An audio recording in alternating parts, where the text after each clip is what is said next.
You wouldn't believe it, but one man's peaceful neighborhood life was shattered, all because of a single road. It wasn't the broken fence, the barking dogs, or the late-night parties that caused the chaos. It was something far more insidious. John Mitchell had always thought of his neighborhood as the kind of place where everyone looked out for each other. It was the type of suburban community where children played outside, barbecues filled the air with the smell of sizzling burgers, and neighbors waved as they passed by. John, a father of two, worked from home in a quiet, cozy house tucked away in the corner of Overreach Estates. He'd spent years fixing it up, the garden, the porch, the garage, making it a home for his wife, Laura, and their two young kids. The HOA decided to take his road, without permission, without notice, and that's when the nightmare began. The neighborhood's calm facade crumbled, and petty rules turned into a battleground. But when he decided to take matters into his own hands, things went from bad to worse. What lengths would you go to if they took something you couldn't live without? Stick around, this one's going to get wild. John had always felt a sense of pride in his little slice of the world. Every morning, he sipped coffee on the front porch, watching the sun rise over the tree-lined street, chatting with the neighbors as they walked their dogs. He was involved in the community, always lending a hand when needed. The HOA, while strict about some rules, had never seemed like a problem. After all, the neighborhood had always been pristine and peaceful. But recently, things started to feel off. At first, it was just small changes. A flyer here and there, little reminders about trimming hedges or mowing the lawn at specific times. It seemed normal enough. The HOA was just doing its job, right? But then, it was something else. John started hearing whispers about an upcoming vote, a decision that was going to change everything. The talk was about a new road access project, but no one had details. When John asked around, he was met with vague answers and uncomfortable silence. He had a sinking feeling, but couldn't quite put his finger on it.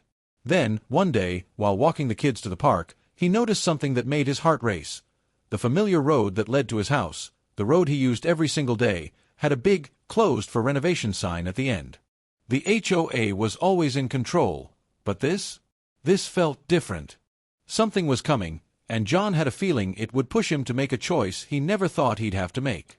A choice that would spark a chain of events none of them could have predicted.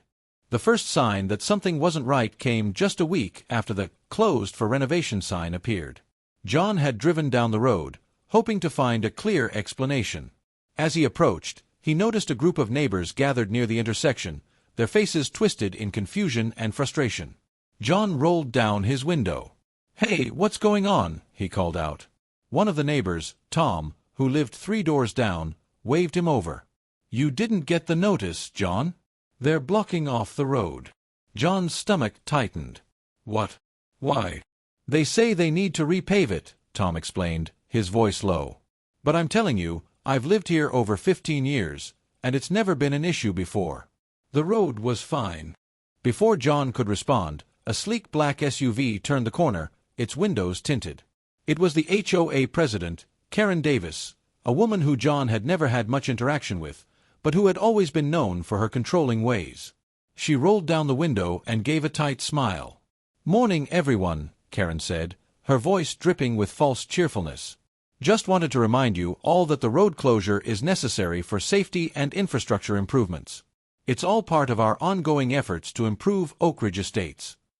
John's heart sank. Karen's words were scripted, rehearsed. It wasn't the first time she had forced a change without consulting the community first, and the tight smile on her face made it clear she wasn't concerned about their opinions. She never was. "Isn't this road important for us to get to our homes?" John asked, his voice rising with frustration.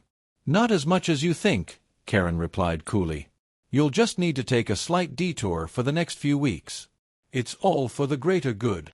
With that, she sped off, leaving John and the others standing in the middle of the road, their frustration bubbling over. But this was only the beginning. As the days passed, John began to feel the full weight of the HOA's power. The detour Karen had mentioned wasn't just an inconvenience, it was dangerous. The new route was narrow, poorly lit, and a nightmare to navigate, especially with kids in the car. The short, comfortable drive that John had always taken to get to his home was now an ordeal. John spent the next few days speaking to neighbors, gathering more information. It became clear that Karen's decision wasn't just about the road, it was part of a bigger pattern of control.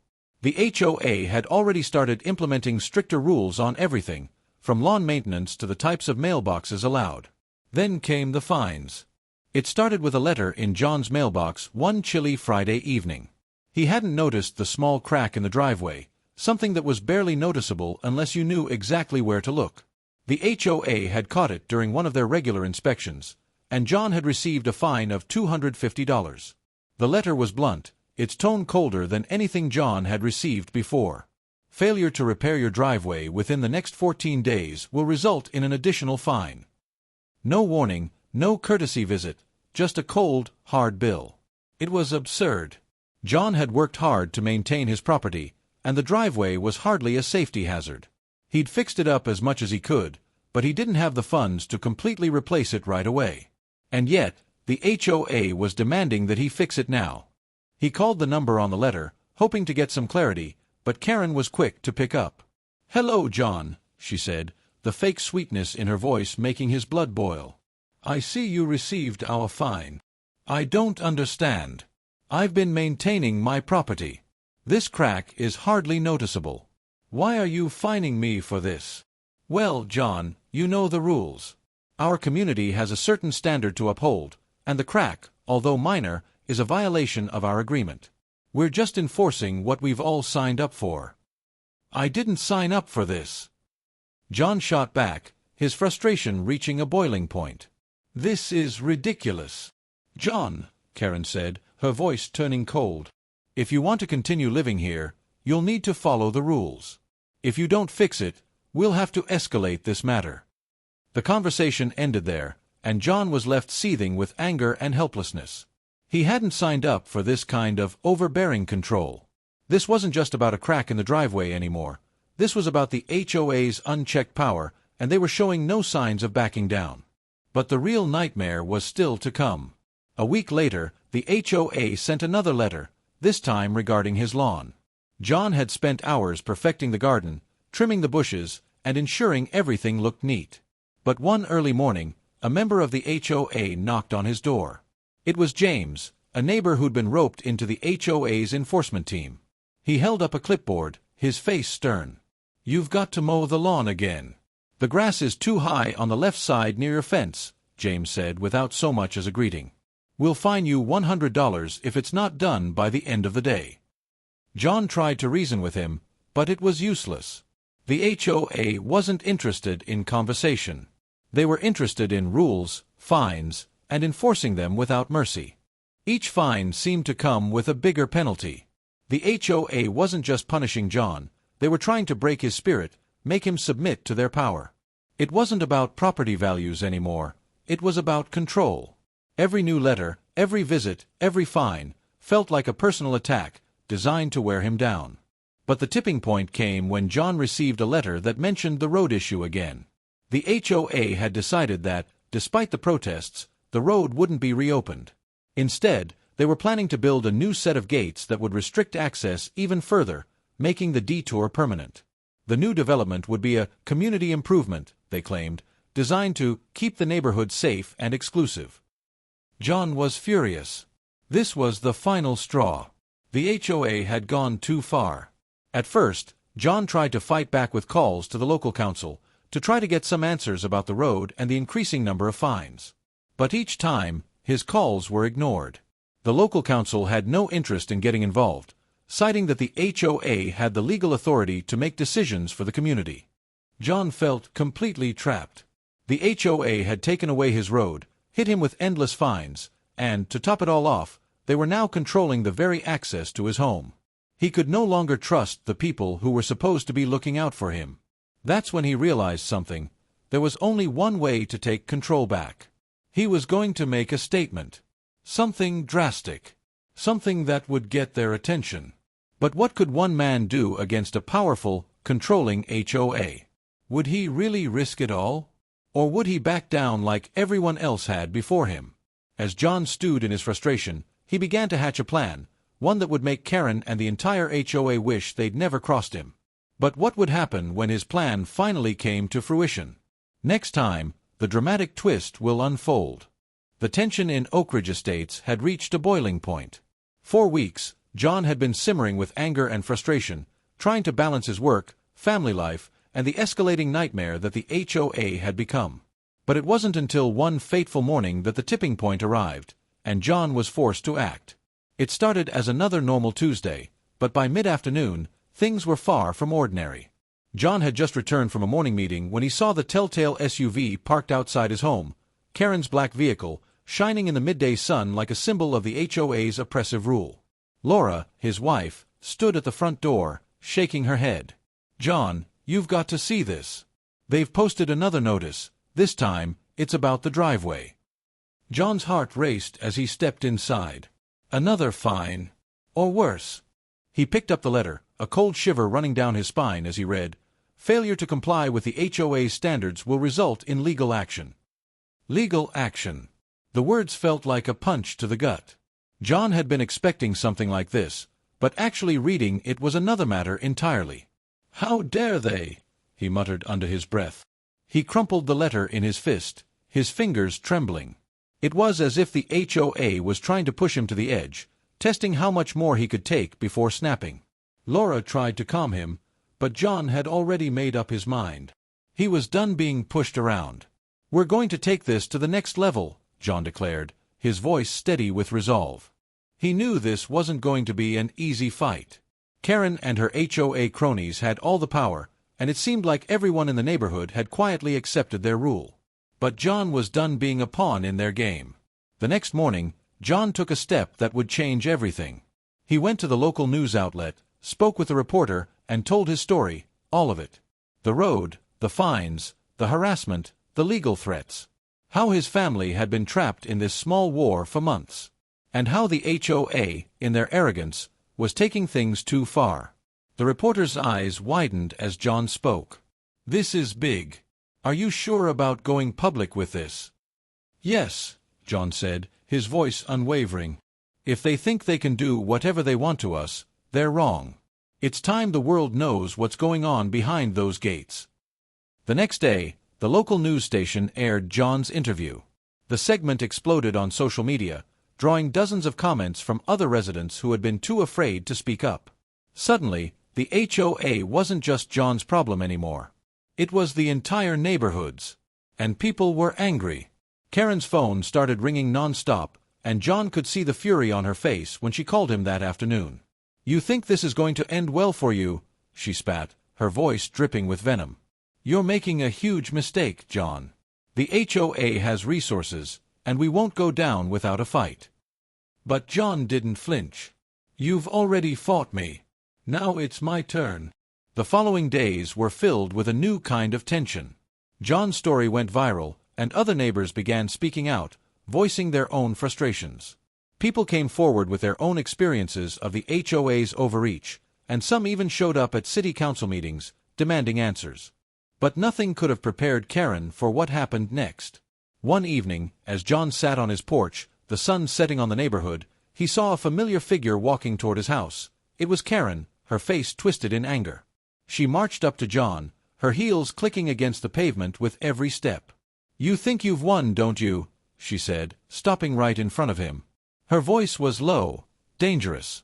John didn't stand up, didn't even flinch. "You've done everything you can to make life miserable for me and my family, Karen. It's over. The neighborhood knows who you really are now." "You think they care?" she hissed. "They don't care about your little crusade. The HOA will have the last word." Karen pulled a piece of paper from her bag, a legal document. She thrust it into John's hands, her eyes burning with malice. "I've filed a lawsuit against you for slander. You've defamed me, you've defied the rules, and now you'll pay for it." John looked down at the paper. It was the same old threat. The HOA was suing him for causing damage to their reputation. They were using their money and their lawyers to make sure he couldn't escape their clutches. The sense of injustice hit him like a freight train. For a moment, he thought about backing down, about avoiding the fight that was now inevitable. But then he remembered the countless others who were too scared to speak out, the neighbors who were bullied into submission.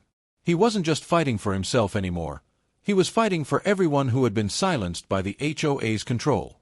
The next day, John stood in front of the city council. This time, he wasn't alone. Neighbors stood beside him, their faces filled with determination.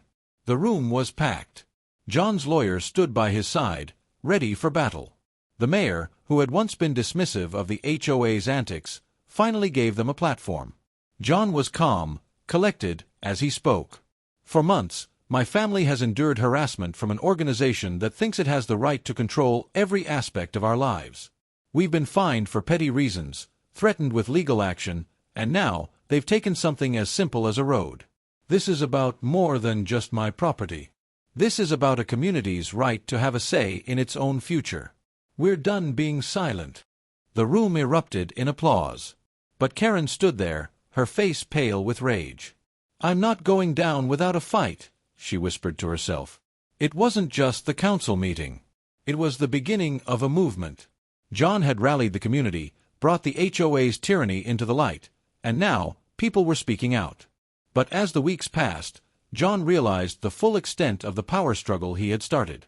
The HOA wasn't going to let him win easily. The final confrontation was still ahead.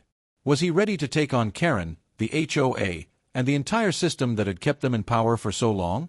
The fight wasn't over, it had only just begun. The resolution section is not explicitly provided in the original narration, so the following is implied based on the image prompts to maintain narrative flow. The weeks following the council meeting saw the community's resolve strengthen. John's efforts had sparked a movement, and the HOA's grip on Oakridge estates began to crumble. With public pressure mounting and new council regulations in place, the HOA was forced to back down. The road was reopened, and the oppressive fines ceased.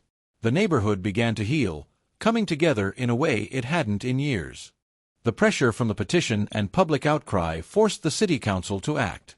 Workers dismantled the road barriers, and the "closed for renovation" signs were replaced with open pavement. John Mitchell, 45, with short brown hair, blue eyes, average build, in his casual blue button-up shirt and jeans, stood with Laura, 42, long blonde hair, green eyes, slim build, in a casual top and pants, and their 2 kids, watching with relieved expressions. The road, once a symbol of the HOA's Overreach, was free again. Neighbors drove and walked without detours, their faces reflecting the same relief. The victory was tangible, a step toward reclaiming Oakridge Estates as a true community. The final chapter of the HOA's dominance closed at a reformed community meeting in Oakridge Estates Community Center. Karen Davis, 55, with short black hair, sharp features, wearing a business blazer and skirt, stood at the podium, her face etched with a defeated expression as she announced her resignation. The room, filled with neighbors including John Mitchell, 45, with short brown hair, blue eyes, average build, in his casual blue button-up shirt and jeans, and Tom, 50, with graying hair, stocky build, in a polo shirt, erupted in applause. Their faces glowed with triumph, the weight of Karen's controlling reign lifted. The new HOA board, elected by the residents, promised transparency and fairness, a stark contrast to the past. John watched, his expression calm but victorious, knowing this moment marked the end of the HOA's oppressive rule. Back at home, the victory felt personal. In their cozy living room, Laura Mitchell, 42, with long blonde hair, green eyes, slim build, wearing a casual top and pants, wrapped her arms around John, 45, with short brown hair, blue eyes, average build, in his casual blue button-up shirt and jeans. Their expressions were joyful, a shared relief that their family could live without the constant threat of fines or harassment. The kids' toys were scattered on the floor, a sign of normalcy returning. The warm light filtering through the windows bathed them in a glow of hope, a stark contrast to the tense days of fighting the HOA. John held Laura tightly, his heart lighter than it had been in months. The neighborhood's healing continued as Oakridge Estates came alive with a vibrant barbecue. John Mitchell, 45, with short brown hair, blue eyes, average build, wearing his casual blue button-up shirt and jeans, stood at the grill, a content expression on his face as he flipped burgers. Tom, 50, with graying hair, stocky build, in a polo shirt, chatted nearby, his laughter mingling with the hum of conversation. Laura, 42, with long blonde hair, green eyes, slim build, in her casual top and pants, moved through the crowd, her smile radiant. The park buzzed with neighbors sharing stories and rebuilding connections, the oppressive shadow of the HOA gone. The scent of charcoal and grilled food filled the air, a testament to the community's restored harmony. In the quiet of his garage, John Mitchell, 45, with short brown hair, blue eyes, average build, wearing his casual blue button-up shirt and jeans, stood over a trash bin, a triumphant expression on his face. He held a stack of faded HOA fine letters, remnants of the crack-in-the-driveway fines, the lawn height violations, all the petty penalties that had once weighed him down. One by one, he tossed them into the bin, each letter a symbol of the bureaucracy he had defeated. The dim light of the garage cast shadows, but John's face was lit with resolve, a man who had fought against injustice and won. The reopened road in Oakridge Estates became a symbol of triumph. Gone were the "closed for renovation" signs, replaced by cheerful "welcome home" banners strung across the street. John Mitchell, 45, with short brown hair, blue eyes, average build, in his casual blue button-up shirt and jeans, walked alongside Laura, 42, with long blonde hair, green eyes, slim build, in a casual top and pants, and their kids, who skipped ahead happily. Cars drove freely, and families strolled without fear of detours or restrictions. Neighbors like Tom, 50, with graying hair, stocky build, in a polo shirt, waved as they passed, their faces reflecting the shared victory of a community reclaimed. As a new day dawned, John Mitchell, 45, with short brown hair, blue eyes, average build, wearing his casual blue button-up shirt and jeans, stood on his porch, sipping coffee as the sun rose over Oakridge Estates. His expression was peaceful, a quiet pride in his eyes as he waved to neighbors passing by. Tom, 50, with graying hair, stocky build, in a polo shirt, walking his dog, and others reclaiming their morning routines. Laura, 42, with long blonde hair, green eyes, slim build, in her casual top and pants, stepped out to join him, her smile soft and content. The neighborhood was alive with the sounds of children playing and birds chirping, a stark contrast to the tension of months past. The road stretched open before them, a path to a future free of the HOA's grip, and John knew they had restored not just their home, but their community's heart.